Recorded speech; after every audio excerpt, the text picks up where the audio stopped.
Hello my dear students, Dream Classes में आप सभी का स्वागत है। और आज हम इंडियन पॉलिटी की स्पेशल क्लास फिर से करने वाले हैं। 6-7 क्लासेस हमने करवा दिया है, प्लेलिस्ट में आप उसकी वीडियोस देख सकते हैं। और चलिए शुरू करें। बहुत स्पेशल, हमने पिछले क्लास में क्या पढ़ा था भाई? हमने पढ़ा था अनुसूचियों के बारे में कि 12 अनुसूचियां हैं और सबका वर्णन, सबका जो है अलग अलग क्षेत्र है, सबको अलग अलग कैटेगरी वाइज बांटा गया है। ये आपने पढ़ा होगा। आज हम लोग डिस्कस करने कुछ इंपॉर्टेंट बातों पे, जी हाँ, सम इम्पॉर्टेंट टॉपिक्स के ऊपर डिस्कस करने वाले हैं। ये इंपॉर्टेंट टॉपिक्स क्या है और ये किस तरह से आपके लिए इंपॉर्टेंट होने वाला है। देखिए छोटे छोटे, जैसे देखिए अब जब इंडियन पॉलिटी में हमने पढ़ा था कि भारत का जब बंटवारा हुआ, ठीक है, तो कुछ ऐसे क्षेत्र थे, जी हाँ, कुछ ऐसे क्षेत्र थे जो जो भारतीय सभ्यता या भारत का जो संविधान है उसके अंतर्गत वो जुड़ना नहीं चाह रहे थे। जैसे आपने नाम सुना होगा, जम्मू कश्मीर, हैदराबाद, ठीक है। बहुत सारी ऐसे क्षेत्र थे जो बिल्कुल भी भारत के साथ कनेक्ट नहीं होना चाहते थे, जुड़ना नहीं चाहते थे। जम्मू कश्मीर एक ऐसा क्षेत्र है जो ना तो भारत के साथ कनेक्ट होना चाहता था, ना तो वो आपके पाकिस्तान के साथ कनेक्ट होना चाहता था, पर फिर भी इसको बलपूर्वक किया गया। जिसमें आपने एक नाम सुना होगा, पीओके, पाक अधिकृत कश्मीर, जिसका जम्मू कश्मीर का 30% एरिया जो है वो पाकिस्तान में चला गया, ठीक है। तो यहां पर देखिए, आज हम लोग डिस्कस करने वाले हैं कि किन किन एरियाज को भारत के द्वारा जबरदस्ती, ठीक है, बलपूर्वक कागजी जो आपके इस तरह से जो है वो सॉरी, ये लैंग्वेज थोड़ा सा मेरा गड़बड़ हो गया। मतलब किस तरह से उसको जो है जबरदस्ती, एज लाइक बोल सकते हैं, उसको पकड़ के भारत के संविधान के थ्रू उसको जो है वो भारत के अंतर्गत लाया गया। तो यहाँ पर देखिए हमने लिखा है कि देशी रियासत मतलब क्या? देशी रियासत मतलब राजा रजवाड़ा लोग जो होते हैं ना, वो देशी रियासत के अंतर्गत आता है। तो कहा गया कि देशी रियासतों को भारत में सम्मिलित करने के लिए सरदार वल्लभ भाई पटेल के द्वारा एक मंत्रालय बनाया गया, एक मंत्रालय का गठन किया गया, जिसमें जूनागढ़ रियासत को जनमत संग्रह के आधार पर, याद रखिएगा, पूछेगा, जूनागढ़ रियासत को किस तरह से भारतीय संविधान में जोड़ा गया? तो कहेंगे सर जूनागढ़ रियासत को जनमत संग्रह के आधार पर, हैदराबाद रियासत को पुलिस कार्रवाई के माध्यम से, तथा तथा जम्मू कश्मीर की रियासत को विलय पत्र पर हस्ताक्षर के द्वारा भारतीय संविधान में या भारत में सम्मिलित किया गया। सिंपल समझिए, जूनागढ़ को जनमत संग्रह के आधार पर, हैदराबाद रियासत को पुलिस कार्रवाई के आधार पर, ठीक है, पुलिस कार्रवाई के आधार पर, और जम्मू कश्मीर को विलय पत्र के आधार पर। सिंपल समझिए, विलय पत्र पर हस्ताक्षर, ये 3 है भाई। पहला, जूनागढ़ रियासत को भारतीय संविधान में भारत के अंतर्गत कब जोड़ा, किस तरह से जोड़ा गया? तो कहेंगे सर जनमत संग्रह के आधार पर। पूछता है वो सभी एग्जाम में, ठीक है। फिर पूछेगा कि हैदराबाद रियासत को तो पुलिस की कार्यवाही यानी बलपूर्वक किया गया, और जम्मू कश्मीर को विलय पत्र पर हस्ताक्षर करवा के इन तीनों क्षेत्र को भारत के अंतर्गत जोड़ा गया। ये प्रक्रिया था। तो ये बहुत इंपॉर्टेंट है, पूछता है काफी बार सभी एग्जाम्स में, SSC, railway and all exams में, जो हम आपका डिफेंस लाइन का एग्जाम होगा। उसके बाद हमने लिखा है कि भारतीय संविधान में कुल 22 भाग थे, जो बढ़कर अब कितना हो गया? 25 हो गया। सिंपल याद रखिएगा कि 3 तरह से इन तीनों को जोड़ा गया। और यहां पर हमने लिखा कि इंडियन कॉन्स्टिट्यूशन, भारतीय संविधान में कुल भाग कितने थे, क्षेत्र कितने थे? भाग थे 22, और अभी बढ़कर वो कितने हो गए? 25 हो गए। जिसमें अब देखिए, अब आपको हम बताएंगे, एक एक कर करके सारी चीजों को बताएंगे। जैसे अभी हम लोग डिस्कस करने हैं भारतीय नागरिकता के ऊपर डिस्कस करने वाले हैं, जो अनुच्छेद 2 से भाग 2 है, और अनुच्छेद 5 से 11 के बीच हम लोग डिस्कस, मतलब जितने भी आर्टिकल्स है वो उसके ऊपर हम लोग डिस्कस करने वाले, जितने भी भाग है एक एक कर करके डिस्कस। तो देखिए भाई, ये जो बच्चों, इसमें हम डिस्कस करेंगे कि भारतीयों को, किसी भी व्यक्ति को भारत की नागरिकता के लिए क्या क्या प्रावधान है। अभी हम जो टॉपिक पढ़ने वाले, ये तो हमने पढ़ लिया इंपॉर्टेंट कि भाई 3 तरीकों से हैदराबाद, जम्मू कश्मीर और आपका जो है जूनागढ़, ठीक है, इन तीनों को जो है वो भारतीय संविधान में जोड़ा गया। लेकिन अब हम पढ़ने वाले हैं कि अभी हम जो पढ़ने वाले ये है कि भारतीय लोगों को भारत की नागरिकता पाने के लिए कितनी सारी विधियां हैं, क्या क्या प्रोसेस है कि भाई किसी भी व्यक्ति को भारत की नागरिकता मिल जाए, उसके लिए क्या क्या करना पड़ेगा। तो देखिए हमने डिस्कस किया है, ठीक है, हमने लिखा है कि भारतीय नागरिकता भाग 2 अनुच्छेद 5 से 11, हमने लिखा है कि भारत में एकल नागरिकता का प्रावधान है। भारत में किस प्रकार की नागरिकता का प्रावधान है? एकल नागरिकता का प्रावधान है। और भारतीय नागरिकता अधिनियम, भारतीय नागरिकता अधिनियम 1955 ईस्वी के अनुसार कोई भी व्यक्ति एक तरह से भारत की नागरिकता को प्राप्त कर सकता है। मतलब इन 4-5 सोर्स हम आपके स्क्रीन के ऊपर रखने वाले, इन चारों पांचों सोर्स में से, स्रोत में से कोई एक स्रोत के थ्रू, कम से कम एक होना चाहिए, आपको भारत की नागरिकता मिल जाएगी। क्लियर समझिएगा कि भारत में किस प्रकार की नागरिकता का प्रावधान है। कभी काफी बार एसएससी के एग्जाम में इस तरह के क्वेश्चंस देखे गए हैं कि भारत में किस प्रकार की नागरिकता का प्रावधान है। तो भाई बच्चों, भारत में एकल नागरिकता का प्रावधान है। और किस अधिनियम के थ्रू?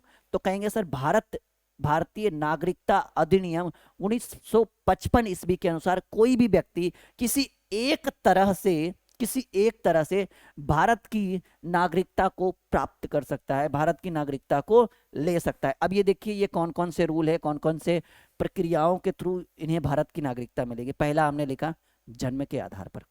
जन्म के आधार पर आपको भारत की नागरिकता मिल सकती है। हमने कहा प्रत्येक व्यक्ति का जन्म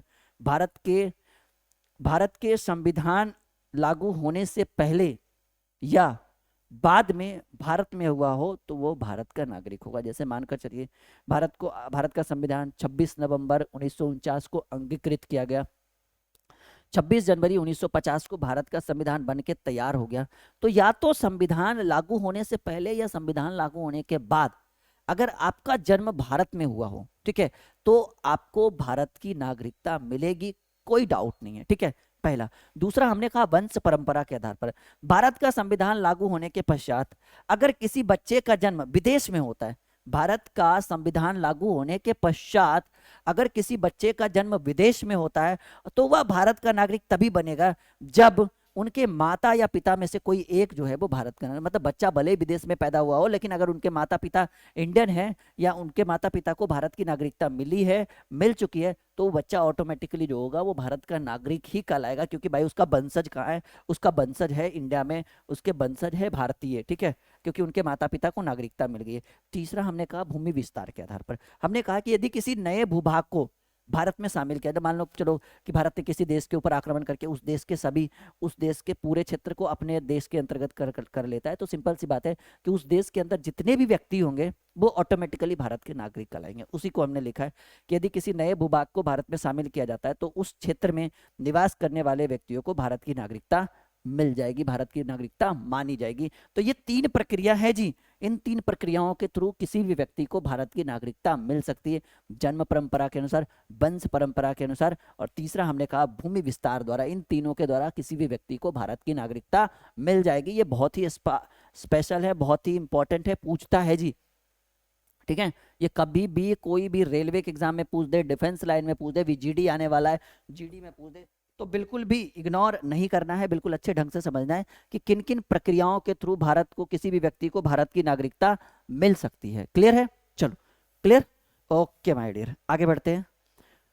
अब हम लोग डिस्कस करेंगे कि भारतीय संविधान के प्रमुख अनुच्छेद। देखो भाई, अभी टोटल कितने आर्टिकल्स हमें पढ़ने हैं? 450। लेकिन कहिएगा सर हम वकील थोड़े हैं जो 450 अनुच्छेद पढ़ेंगे। जी नहीं, 450 तो आपको नहीं पढ़ने हैं, पर अगर आप चाहते हो कि आपकी पॉलिटी बहुत बेहतर हो जाए, बहुत स्पेशल हो जाए, तो कम से कम, मिनिमम बोल रहा हूं मैं, 100 to 120 तो पढ़ना ही पड़ेगा। कम से कम 100-120 अनुच्छेद तो पढ़ना ही पड़ेगा, जिसमें से 40-50 अभी हम डिस्कस करेंगे। बाकी जब हम टॉपिक्स को क्लियर कराते चलेंगे उसके अंदर आपके आर्टिकल्स आते जाएंगे, पढ़ते चलेंगे, बढ़ते चलेंगे इस तरह से। ठीक है माय डियर स्टूडेंट? अच्छा, लाइक का बटन दबा देंगे, सब्सक्राइब कर देंगे अगर आपको ये वीडियो अच्छा लग रहा है और चाह रहे हैं कि इस तरह की वीडियोज आपके स्क्रीन पे कंटिन्यू में लाते रहो, तो सब्सक्राइब तो खैर बनता है भाई। ठीक है, चलिए आगे बढ़ते हैं। सम इंपॉर्टेंट आर्टिकल्स, कुछ महत्वपूर्ण अनुच्छेद। देखिए यहां से बहुत इंपॉर्टेंट एरिया है जी जिसको हम कवर करने वाले हैं। पहला अनुच्छेद, भारत राज्यों का संघ होगा, ये अनुच्छेद 1 में कहा गया है। आर्टिकल्स 1 में क्या कहा गया है कि भारत जो है वो किस तरह का संघ होगा? तो भाई भारत राज्यों का संघ होगा। अभी भी आपको पता है, ठीक है, कि जम्मू कश्मीर को भी विशेष राज्य का दर्जा हटा के उसको राज्य के अंतर्गत जोड़ा गया। तो भारत जो है वो राज्यों का संघ है, आपको भी पता है। और ये भारतीय संविधान के अनुच्छेद 1 में कहा गया है। अनुच्छेद 2 में कहा गया है कि संसद द्वारा नए राज्यों की स्थापना एवं उनका प्रवेश। देखो, किसी भी नए राज्य की स्थापना और उसका प्रवेश का जो है, मतलब उसकी जो एंट्री होगी, ये आर्टिकल्स 2 में करेगा। और ये कौन करता है भाई? संसद के द्वारा किया जाता है। ठीक है, संसद द्वारा नए राज्यों की स्थापना एवं उसका प्रवेश, ये भारतीय संविधान के अनुच्छेद 2 में इसका वर्णन है। पहले में क्या क्या वर्णन है भाई, नए राज्यों का, भारत जो है वो राज्यों का संघ होगा, ये अनुच्छेद 1 में कहा गया है। अनुच्छेद 2 में कहा गया संसद द्वारा नए राज्यों की स्थापना एवं उनका प्रवेश, ये भारतीय संविधान के अनुच्छेद 2 में कहा गया है। अनुच्छेद अगले आर्टिकल्स की ओर आते हैं जो आपके लिए इंपॉर्टेंट है, वो आपका आर्टिकल्स हो जाएगा भाई, वो आपका आर्टिकल्स हो जाएगा 3रा। और अनुच्छेद 3 में हमने कहा है कि नए राज्यों का निर्माण तथा वर्तमान राज्यों के क्षेत्र की सीमा तथा उसके नामों में परिवर्तन संसद कर सकता है। देखो भाई, ये चीज संसद का काम है, ये काम जो है ये किसका है, संसद का काम है कि नए राज्य का निर्माण, अगर कोई एक्स्ट्रा राज्य बनाना हो, जैसे अभी 28 29 है, बन करे 30 31 32 33 कर दे, तो नए राज्यों का निर्माण जो है वो किसका काम है, संसद का काम है। और उसके बाद वर्तमान राज्य के क्षेत्र सीमा और उन नामों में परिवर्तन जो है वो कौन कर सकता है, संसद कर सकता है। दूसरा हमने कहा है, ठीक है, कि भाई एक सेकेंड, जस्ट अ मिनट, हाँ, तो अभी आर्टिकल्स में जो है ये कुछ छोटे छोटे आर्टिकल्स थे जो आपके लिए इंपॉर्टेंट था।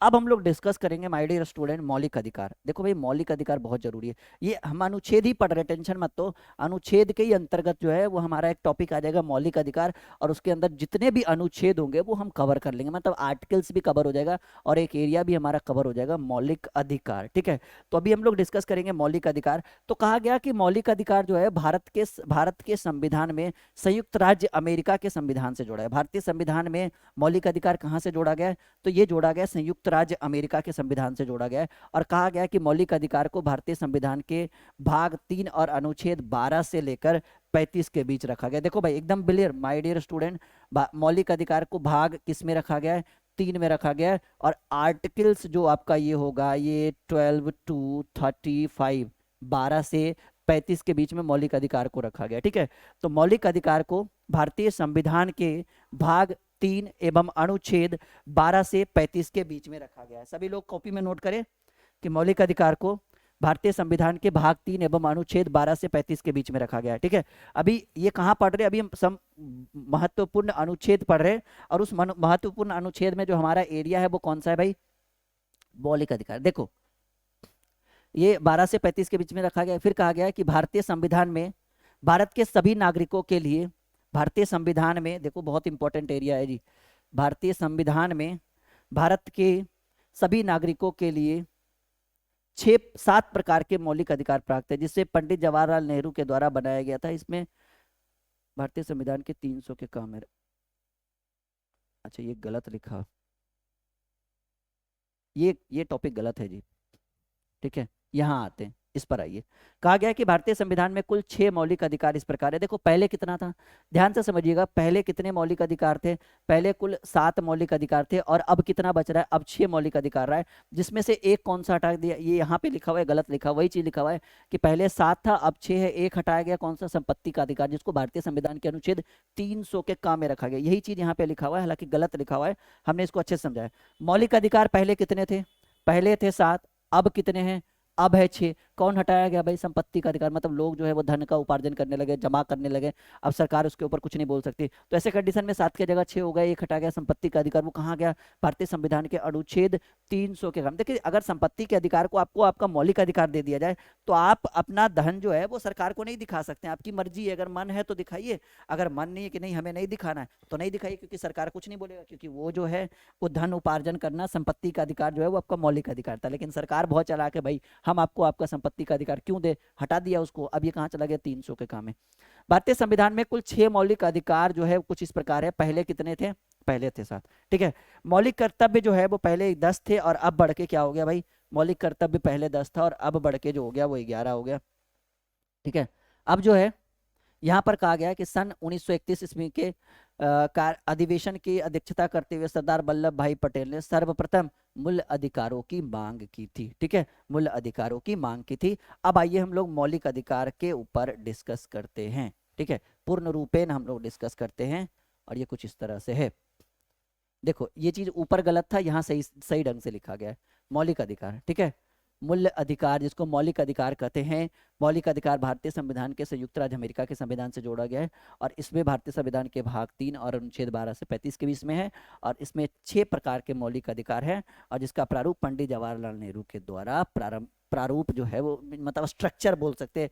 ये किनके द्वारा दिया गया है? तो पंडित जवाहरलाल नेहरू के द्वारा इसका स्ट्रक्चर दिया गया। चलिए अब आइए भाई, अब हम डिस्कस करते हैं कि हमारा आर्टिकल्स भी हो जाएगा और मौलिक अधिकार भी क्लियर हो जाएगा भाई। ठीक है बच्चों, हम लोग जो है वो हम क्या करेंगे, अनुच्छेद भी क्लियर कर लेंगे और मौलिक अधिकार भी क्लियर कर लेंगे।